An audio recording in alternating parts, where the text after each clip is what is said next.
কোন কোন কারণে গোসল ফরজ হয়? দূর সম্পর্কে ভাগ্নিকে বিয়ে করা যাবে কিনা? স্বামী মারা গেলে মেয়েদের সাদা শাড়ি পরা কি জায়েজ? হায়াসকালীন মহিলারা কি কি আমল করতে পারবে? টি শার্ট পরে নামাজ হবে কিনা? তাসবিহ দানা দিয়ে তসবিহ করা কি বিদআত? কবরবাসীকে সালাম দিলে তারা কি শুনেন এবং উত্তর দেন? সুদ যারা খায় তাদের টাকা মসজিদে লাগানো যাবে কিনা? ভাইয়ের ওয়াইফকে পর্দা সহকারে বাইকের পেছনে নেওয়া যাবে কিনা? সালাতের মধ্যে ভুল হলে সালাত ছেড়ে আবার নতুন ভাবে শুরু করার বিধান কি? স্বপ্নে নিজের সন্তানকে কোরবানি করতে দেখলে তার ব্যাখ্যা কি? নামাজ শেষ করে শুয়ে শুয়ে সূরা মুলক বা সকাল সন্ধ্যা দোয়া বা জিকির করা যাবে কিনা? রুকু থেকে সোজা হয়ে দাঁড়িয়ে রব্বানা লাকাল হামদ বলবো নাকি রব্বানা ওয়ালাকাল হামদ বলবো? একজন ইমানদার নারীর স্বামী যদি নামাজ না পড়েন এবং সঠিকভাবে ইসলামের বিধান না মানতে চায় তবে স্ত্রীর করণীয় কি এবং এই স্বামীর সংসার করা যাবে কি না?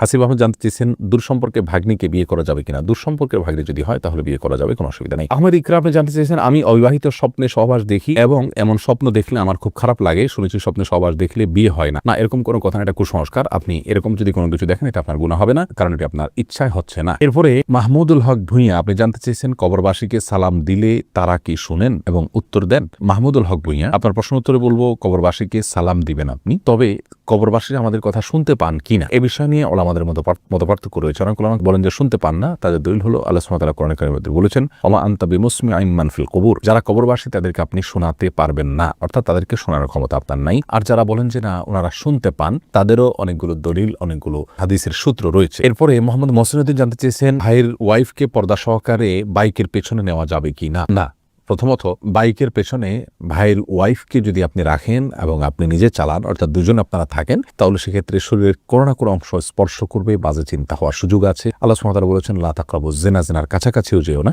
বিধায় এটা উচিত হবে না। একান্ত নিরুপায় না হলে, কোনো বিপদগ্রস্ত না হলে সেক্ষেত্রে এটা উচিত হবে না। এমডি জুনেদ খান আপনি জানতে চাচ্ছেন সুদ যারা খায় তাদের টাকা মসজিদে লাগানো যাবে কিনা? জেনে শুনে তাদের টাকা মসজিদে লাগানো ঠিক না। রাসূল করিম সাল্লাল্লাহু আলাইহি ওয়াসাল্লাম বলেছেন ইন্নাল্লাহা তাইয়্যিব লা ইয়াকবালু ইল্লা তাইয়্যিব, আল্লাহ তাআলা নিজে পবিত্র, তিনি পবিত্র ছাড়া কোনো কিছু গ্রহণ করেন না। বিধায় হারাম কিছু দান করলে আল্লাহ সন্তুষ্টি অর্জন করা যাবে না, সওয়াব পাওয়া যাবে না। এমডি আশরাফুল ইসলাম জানতে চেয়েছেন টি শার্ট পরে নামাজ হবে কিনা? হ্যাঁ, নামাজ হয়ে যাবে, কিন্তু এরকম কোনো টি শার্ট পরে সালাত আদায় করা উচিত নয় যেটা সালাতের গাম্ভীর্যতার সাথে যায় না, অথবা আপনার এই টি শার্ট পরে আপনি কোথাও যান না ভালো কোথাও, এরকম যদি হয় তাহলে আপনার জন্য টি শার্ট পরে সালাত আদায় করা জায়েজ হবে না, অন্যথায় জায়েজ হবে। আল্লাহ তাআলা বলেছেন ইয়া আইয়ুহাল্লাযীনা আমানু খুযু যিনাতাকুম ইনদা কুল্লি মাসজিদ, হে ঈমানদাররা প্রত্যেক সালাতের সময় সুন্দর পোশাক পরিধান করো। অতএব আপনি যে পোশাকটা আপনার কাছে সুন্দর, সম্ভ্রান্ত জায়গায় আপনি যান, সাধারণত সাধারণ পোশাক নয়, অপমানজনক পোশাক নয়, বা আপনার শোয়ার পোশাক নয়, বা এটা পরে আপনি কোথাও যেতে চান না, এরকম পোশাক যদি না হয় তাহলে সেক্ষেত্রে আপনার সালাত হয়ে যাবে, টি শার্টেও কোনো অসুবিধা নেই। ঈদুল জানতে চেয়েছেন হায়াসকালীন মহিলারা কি কি আমল করতে পারবে? মহিলারা সব আমল করতে পারবে, শুধুমাত্র বাইতুল্লাহর তওয়াফ করবে না, তারা সালাত আদায় করবে না, সিয়াম রাখবে না, স্বামী সহবাস করবে না, এর বাইরে সমস্ত আমল করতে পারবেন। কোরআন তেলাওয়াত করতে পারবেন কিনা এটা মতপার্থক্যপূর্ণ। জমহুর বা বেশিরভাগ উলামা ইকরাম বলেছেন করবেন না, তবে বিন বাজ, ইবনে উসাইমিন রাহিমাহুল্লাহ সহ সৌদি আরবের সমসাময়িক যুগের অনেক বড় স্কলারদের বেশিরভাগই বলেছেন করতে পারবেন। বিষয়টা মতপার্থক্যপূর্ণ, সেজন্য যদি কোরআন তেলাওয়াত তারা শুনেন, রেকর্ডেড তেলাওয়াত, সেটা সবচেয়ে উত্তম, নিরাপদ। আর যদি হাফেজ কোনো মেয়ে হন বা হিফজ ভুলে যাওয়ার কোনো ভয় থাকে, তার জন্য জায়েজ হবে কোরআন তেলাওয়াত করা। তো শুনতে কোনো অসুবিধা নেই ইনশাআল্লাহ বিইذনিল্লাহ। স্পর্শ করতে পারবেন না কোরআন এই অবস্থায়, এ বিষয়ে কারো দ্বিমত নাই। এরপরে জান্নাত জাহান আপনি জানতে চেয়েছেন নামাজ শেষ করে শুয়ে শুয়ে সূরা মুলক বা সকাল সন্ধ্যার দোয়া বা জিকির করা যাবে কিনা? করা যাবে বোন। আল্লাহ সুবহানাহু ওয়া তাআলা কোরআনে কারীমে স্পষ্ট করে বলেছেন আল্লাযীনা ইয়াযকুরুনাল্লাহা কিয়ামান ওয়া কুউদান ওয়া আলা জুনুবিহিম, যারা দাঁড়িয়ে বসে শুয়ে সর্বাবস্থা আল্লাহ তাআলা জিকির করে স্মরণ করে। অতএব আল্লাহ তাআলার জিকির বা স্মরণ এগুলো যে কোনো অবস্থা আপনি করতে পারেন। আপনার মনে কোনো অবজ্ঞা থেকে তো আপনি আর করছেন না, অতএব এটি জায়েজ হবে ইনশাআল্লাহ বিইذনিল্লাহ। কোরআন থেকে কোথাও নিষেধ নেই। প্রশ্ন করেছেন মঞ্জুরা পারভিন, আপনি প্রশ্ন করেছেন রুকু থেকে সোজা হয়ে দাঁড়িয়ে রব্বানা লাকাল হামদ বলবো নাকি রব্বানা ওয়ালাকাল হামদ বলবো? বোন, দুইটাই বিশুদ্ধ হাদিস দ্বারা প্রমাণিত, বরং কোনো কোনো বর্ণনায় আল্লাহুম্মা রব্বানা লাকাল হামদ, আল্লাহুম্মা রব্বানা ওয়ালাকাল হামদ এরকমও আছে, যার কারণে আপনি যে কোনোটা পড়েন আপনার সালাত আদায় হয়ে যাবে, সুন্নাহ আদায় হয়ে যাবে, যেহেতু সবগুলোই হাদিস দ্বারা প্রমাণিত।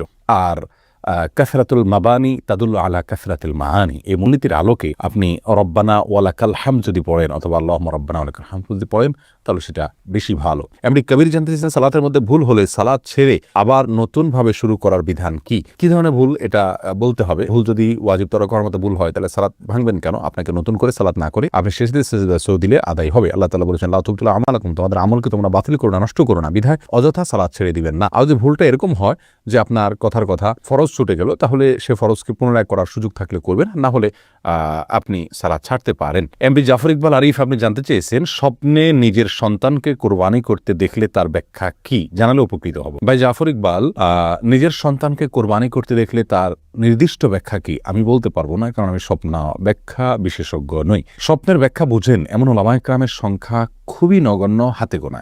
আপনি এরকম কোনো আলেমের শরণাপন্ন হলে সবচেয়ে ভালো হবে। তবে কোরবানির স্বপ্ন ইব্রাহিম আলাইহিস সালাম দেখেছিলেন সন্তানকে।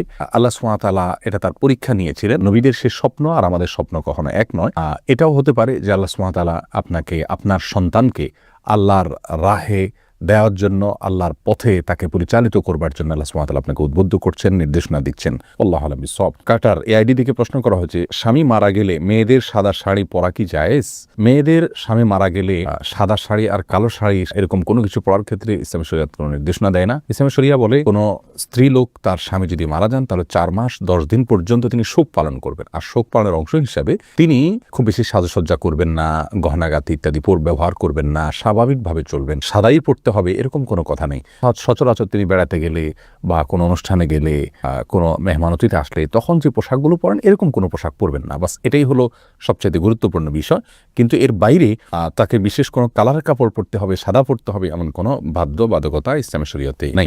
শফিক আপনি জানতে চেয়েছেন, তাসবিহ দানা দিয়ে তসবিহ করা কি বেদাত? ভাই শফিক, এটাকে আমরা বেদাত বলি না। অনেক ওলামা ইকরাম বেদাত বলেন। তারা বলে থাকেন যে বিভিন্ন হাদিসে আঙ্গুলের করে তাসবিহ গণার ফজিলত বা গুরুত্ব এর বর্ণনা বা বিবরণ পরোক্ষভাবে বোঝা যায়। বিশেষ করে কি আমাদের দিন এগুলো জলজল করে জ্বলতে থাকবে বা উজ্জ্বল আলো দিবে এরকম বর্ণনা পাওয়া যায়। তাসবিহ দানা তো এই হাদিসকে অ্যাভয়েড করাই হয়, বিধায়টাকে অনেকে বিধাত বলে থাকেন। আমরা এটাকে বিধাত এই জন্য বলি না যে তাসবিহ দানা ব্যবহার করাকে আলাদা সুন্নাহ, আলাদা মুস্তাহাব, আলাদা ফজিলতপূর্ণ, আলাদা আমল এরকমটি কেউ মনে করেন বলে আমাদের জানা নেই।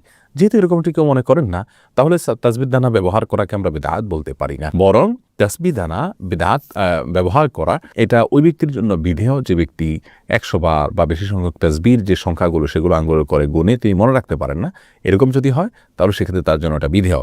তবে উত্তম হবে সর্বাবস্থায় আঙ্গুলে করে গণনা করা।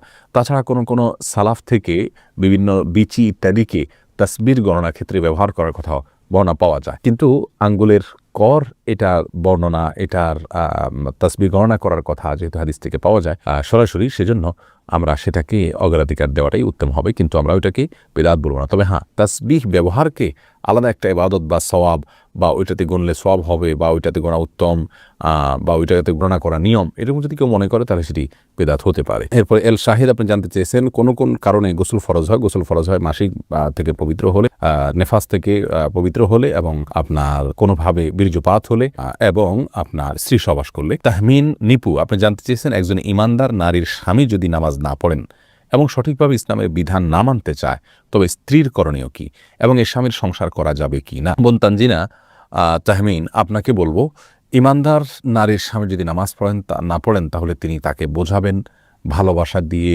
অন্য যে কোনোভাবে তাকে বুঝিয়ে সালাতের পথে আনার চেষ্টা করবেন। যদি কোনোভাবে সেটা করতে না পারেন অন্যকে দিয়ে বোঝাবেন। তিনি যদি এটা করে না সফল না হন অন্যকে বুঝাবেন। একজন স্ত্রী চাইলে স্বামীর কাছ থেকে অনেক কিছু আদায় করতে পারেন, এটাই হলো স্বাভাবিকতা। যদি কখনো এর ব্যতিক্রম হয়, ভিন্ন কিছু হয়, অর্থাৎ স্ত্রী তার স্বামীকে কোনোভাবে ম্যানেজ করতে না পারেন, তার স্বামীকে যদি বোঝাতে না পারেন, তাহলে সেক্ষেত্রে আপনার বিকল্প হবে তার জন্য আল্লাহ সুবহানাহু ওয়া তাআলার কাছে সবর করা, ধৈর্য ধারণ করা। কারণ হলো তার সংশোধনের করে তাকে সংশোধন করে ফেলা এটা স্ত্রীর ক্ষমতার বাইরে। আল্লাহ সুবহানাহু ওয়া তাআলার কাছে হেদায়েত, তিনি হেদায়েতের মালিক। এই স্বামী সংসার করতে পারবেন কিনা আমি আপনাকে বলবো, অবশ্যই সংসার করবেন যদি তিনি ইমানদার হয়ে থাকেন, যদি সালাতের আবশ্যকতাকে তিনি স্বীকার করেন, তিনি যদি সালাতকে নিয়ে তাচ্ছিল্য না করেন, সালাতকে অস্বীকার না করেন, তাহলে সেক্ষেত্রে তার সংসার আপনি করতে পারবেন। কারণ তাকে আমরা কাফের মনে করি না। যদিও অনেক ওলামা ইকরাম সালাত ত্যাগকারীকে মানে গণহারে বা পাইকারিভাবে কাফের বলে থাকেন, তাদের মতে আপনার জন্য স্বামীর সংসার করা ঠিক হবে না। এরপরে প্রশ্ন আমি দেখতে পাচ্ছি, ইমরান ফরহাদ আপনি জানতে চেয়েছেন, শ্বশুরবাড়ি থেকে খুশিতে কিছু দিলে কোনো গুনাহ হবে কি না? খুশিতে বা সন্তুষ্ট চিত্তে যদি কিছু দেয় তাহলে সেটা আপনার জন্য অবশ্যই গুনাহ হবে না ইনশাআল্লাহ বিইذনিল্লাহ। যদি আপনি শ্বশুরবাড়ি থেকে কোনো কিছু আপনার চাওয়া পাওয়া না থাকে, আপনি কৌশল করে তাদের কাছ থেকে আদায় না করেন, অথবা সামাজিকতার খাতিরে তারা দিয়েছেন এমনটি না হয়, তাহলে সেক্ষেত্রে আপনার জন্য ওটা নেওয়া জায়েজ হবে ইনশাআল্লাহ বিইذনিল্লাহ। তবে আমাদের দেশে যেটি একটা বদ কালচারে পরিণত হয়েছে, সেজন্য এটাকে অ্যাভয়েড করার সংস্কৃতি আমাদের গড়ে তোলা দরকার। অন্তত যেভাবে যৌতুক দেয় সেভাবে যেন কোনো কিছু না দেওয়া হয়। কিন্তু নেওয়ার ক্ষেত্রে আমরা বলেছি তারা যদি সন্তুষ্ট চিত্তে কিছু দেয় তাহলে আপনার জন্য এটা জায়েজ আছে ইনশাআল্লাহ বিইذনিল্লাহ।